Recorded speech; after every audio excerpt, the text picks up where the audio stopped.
रहस्यमयी कहानी। राजा, रानी और मासूम बच्चा। बहुत समय पहले एक विशाल राज्य में राजा विक्रम और उनकी रानी सुरभि रहते थे। यह राज्य शांति और समृद्धि से भरा था। लोग अपने राजा को न्यायप्रिय मानते थे, लेकिन महल के अंदर एक ऐसा रहस्य छुपा था जिसे कोई नहीं जानता था। एक दिन राजमहल के बाहर अचानक एक साधारण सा बच्चा मिला। वह बच्चा अनाथ था और किसी को नहीं पता था कि वह कहाँ से आया है।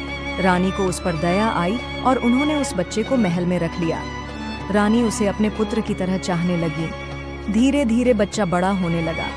उसकी आंखों में अजीब सी चमक थी और कभी कभी उसके मुंह से ऐसे शब्द निकल जाते थे जो किसी साधारण बालक के नहीं लगते थे। महल के लोग कहते थे, यह बच्चा सामान्य नहीं है। रानी उसकी मासूमियत पर भरोसा करती रही, मगर राजा विक्रम के चेहरे पर चिंता गहराती गई।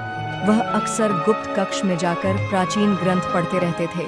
और फिर एक रात राजमहल की छत पर बिजली चमकी, काला आसमान गड़गड़ाया और बच्चा अचानक गहरी नींद में बोलने लगा, राजा, तुम्हारा राज खत्म होने वाला है। मैं लौटा हूँ बदला लेने। रानी स्तब्ध रह गई। उसी क्षण राजा वहां पहुंचे। उनके हाथ में तलवार थी। रानी ने रोकने की कोशिश की।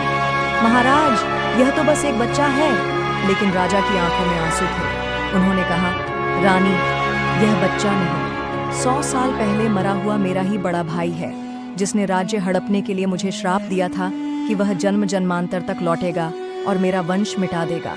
यह उसी का पुनर्जन्म है। आज अगर इसे न रोका गया तो पूरा राजमहल खून से भर जाएगा। और राजा ने भारी मन से तलवार चला दी। रानी चीख उठी। महल के गलियारे गूंज उठे। लेकिन तभी बच्चा अंतिम सांस में मुस्कुराया और बोला, तुमने सोचा जीत गए, मगर श्राप का अंतिम खेल अभी बाकी है। और यह कहते ही उसकी देह राख बनकर उड़ गई। उस दिन के बाद से महल की दीवारों पर अक्सर बच्चों की हंसी और रोने की आवाज सुनाई देती थी। ऐसी रहस्यमय